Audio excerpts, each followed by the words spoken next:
Everyone has a story. The pages of our incredible individual lives are illustrated with countless, often ordinary events and moments that portray the path we each travel.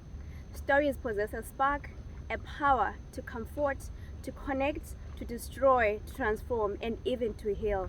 Everyone has a story to tell. Hello, my name is Nobu Kumalo. Welcome again to my channel. If it's your first time, welcome, and if you're coming back, welcome back. I just need to take a moment to say thank you so much to all of you who've been encouraging me, who've been telling me that these videos are inspiring, that you're learning something. It really is heartwarming and really keeps me going. I really appreciate it. And if you find value in these videos, please make sure you share with your community. Not only share the videos, but share the channel, and let's help the family grow. Also, please continue to engage with me in the comments. I really enjoy reading some of your stories and your experiences and connecting with you guys there. I started off this video with a quote. Actually, it's a combination of two quotes, and I don't know by who, but I thought they worked very well together to gel and to form this idea that I'm going to talk about today, which is to sell your story. So it's not a typo, sell your story instead of just tell your story. Since we're talking about stories, let me tell you a story. In my Monday video, I told you guys about how I landed a job at a London law firm, and I quickly, glazed over the interview process. But let me take you back to my HR interview. So during my HR interview, my interviewer asked me a question. He said, why commercial law? Linklaters is a commercial law firm. Why commercial law instead of family law or any other type of law? And my response was, well, I've always been interested in commerce, the running of a business, the regulation around running a business, and everything commerce and business related. And he said, oh, okay, that's interesting. So do you have any work experience working in the commercial sector or anything like that? And at that time, I had no formal work experience at all, but I couldn't be like, no, I don't, because then he'd be like, so how are you interested, So I had to think on my feet, and something came to mind that yes, I didn't have formal experience in the commercial sector, but what I did have is a story about how I have been, for the longest time, even during my high school years, selling stuff. I buy things, I identify a market, I buy things that people want, and I sell them to those people. So I told him that actually I don't have formal experience, but what I actually do nowadays is I buy clothes in South Africa and I sell them in Zimbabwe. And I was like, oh, okay, tell me more. So then I told him that, so I'm studying in South Africa, and obviously my parents are back home in Zimbabwe and they're doing very well. My fees is always paid up. I always even have extra for spending money and all that. But I've generally always been a person who likes to be self-sufficient, right? So I like having a little bit more so that I can do as I please and not have to rely on handouts. So I've always been that person who wants to grow the money that I have. So what I did is that I noticed that generally people in Zim like to buy clothes from South Africa.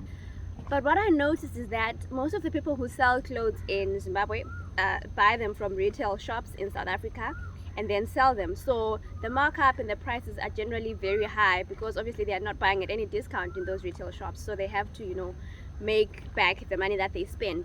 So what I did was that I thought to myself that I am new to this market. There are people who are already loyal to their suppliers. If I want to come in at the same level as those people who are established as, sellers, I might not be able to get customers. So I need to find a way to make sure that my prices are low, yet I still make profit, and that way I can be able to compete with those who are already in the market. So what did I do? I set out to find shops or stores that take stock from, the retailers. Maybe there was too many items of the same size produced, or the season is over and a certain number of things have not been sold and they're just looking for dumping ground. So I set out to look for one of those shops, found a shop, and it was selling these clothes at a wholesale price, meaning that I was able to take these clothes, buy them at a wholesale price, send them to Zimbabwe, and I got my mom on board to sell for me, so I didn't have to hire anyone. So I sent them to Zimbabwe to my mom to sell, and because we had bought them at a much lower price, we were able to price our items lower than what those in the market were pricing, but still being able to make our profit back, because like I said, our buying costs were low. And so from that, I actually really made a good amount of money. I don't remember how much it was back then. It was back in 2017, but I remember I made a very good amount of money. I even put it in a savings account, at FNB and I locked it away, and I really made a killing. And from that, what I learned were things like you need to do your market research, you need to find out how you can maximize your profit, you need to think about logistics, how are you going to sell the items, and need to think about pricing. So I learned a lot about business from a very ordinary experience, because people sell clothes every day. So he was actually quite captivated by my story. He was like, that is actually very, very smart. You've talked me through your thought process, and it's amazing how something as simple as just clothes can be the basis of a market research and work out for you. And he was really pleased, and he was really surprised. And I think that's one of the things that kind of got me in the door, because he said to me that it shows that you think critically, you analyze, you're a problem solver, and you're commercially aware, and you're able to make the most out of any given situation. So when I read the 2 quotes that I started with, I realized that every single day of our lives forms, is a tiny story which is part of a series of one big story, right? Which is the story of our lives. And often we think there's nothing extraordinary about our story. We think there's nothing to write home about our stories. That could be true, but the thing is, somewhere deep in there in that ordinary story lies a story which can be an extraordinary story depending on how you tell it. And I just gave you an example of an ordinary story. I sell clothes in Zimbabwe, which became an extraordinary story because of how I told it. And I just want to talk you guys through, what I think are some of the ways in which you can tell your story in a way that captivates people's attention and keeps people hooked and becomes an extraordinary story. So first things first, give a quick summary, which is what I did. I sell clothes in Zimbabwe. That already hooks the person. They say, okay, you sell clothes in Zimbabwe.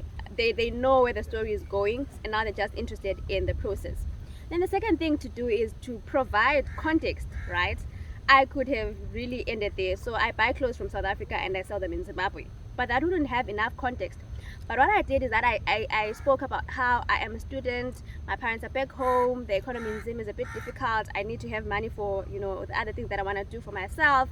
And in that way I provided context, and I made the interviewer see where this idea came from. And bigger than that, I appealed to his emotion, because human beings like to connect, human beings like to have something that moves them and has them thinking, okay, I might not be able to relate, I might not be able to walk in your shoes, but I hear you, I see you. So I also used that whole, I needed to make ends meet for myself so that I'm not a financial burden to my parents.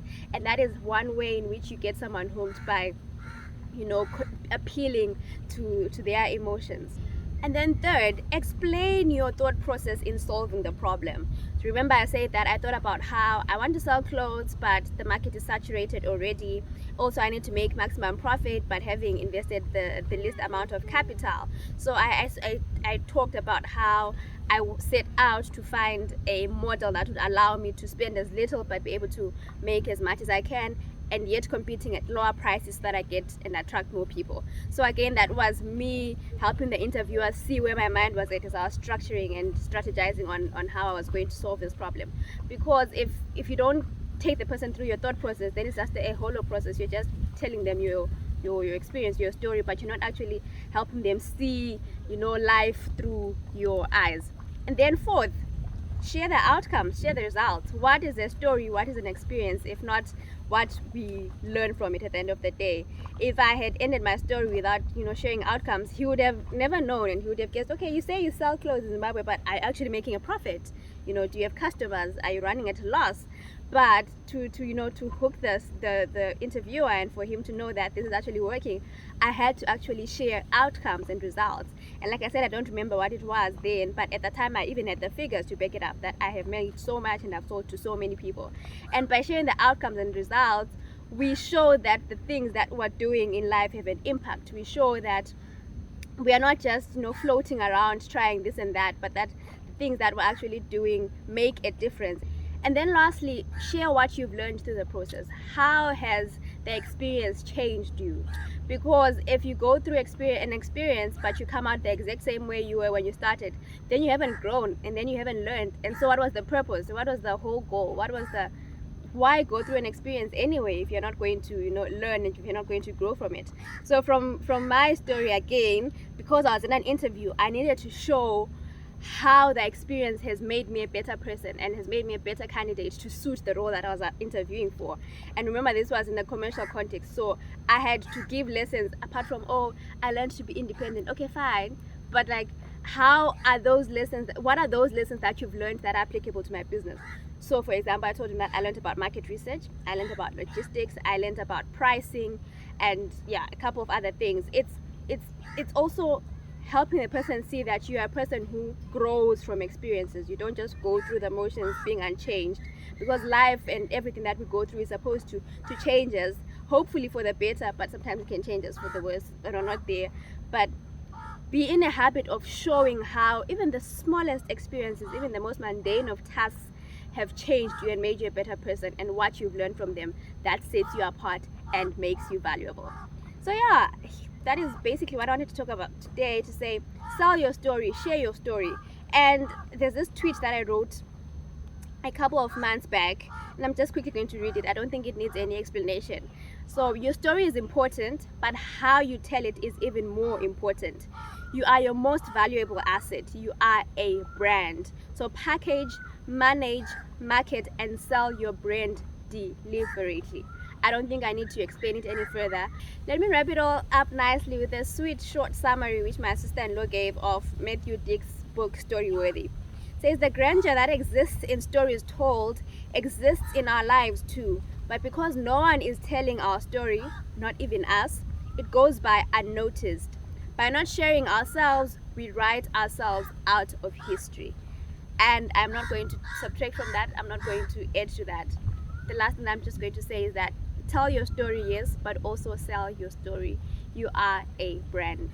Thank you for joining me again today. I look forward to interacting with you guys in the comment section, and bigger than anything, I look forward to more and more of us going out there and telling our stories and selling our stories. Remember that I said even in the most mundane tasks, even in the most mundane experiences lies an extraordinary story just waiting to be told by you. Please continue to like, please continue to comment, please share the channel, please share the videos with your people. Let's engage, let's help the channel grow, and I can't wait to see you again next time. You have a lovely end of week, a lovely weekend. See you next time. Bye.